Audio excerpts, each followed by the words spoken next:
सर्वसामान्यांचा आवाज बेधडकपणे मांडणारा न्यूज चॅनल म्हणजेच बेधडक बेधडक।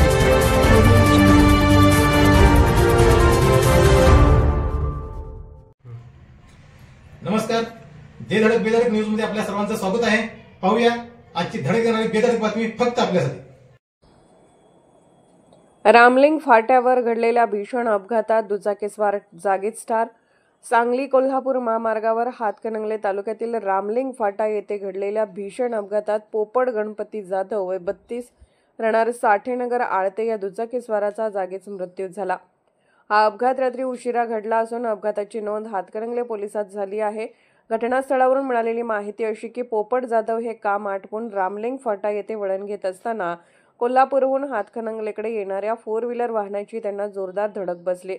चारचाकीचा वेग इतका अधिक होता की धडकेनंतर मोटरसायकलचा अक्षरशः चुराडा झाला आणि पोपट जाधव यांचा जागीच मृत्यू झाला। धडक दिल्यानंतर चारचाकी वाहन पलटी झाले।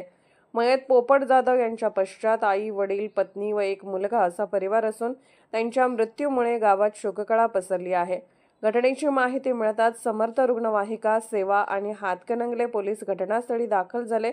या अपघाताबाबत अधिक तपास हातकणंगले पोलीस करत आहेत। आमच्या बेधडक बेधडक न्यूज चॅनलसाठी आपली लाईक आमच्यासाठी लाख मोलाची आहे। चला तर मग एक लाईक करा, सबस्क्राईब करा आणि बातमी शेअर करून आम्हाला प्रोत्साहन द्या।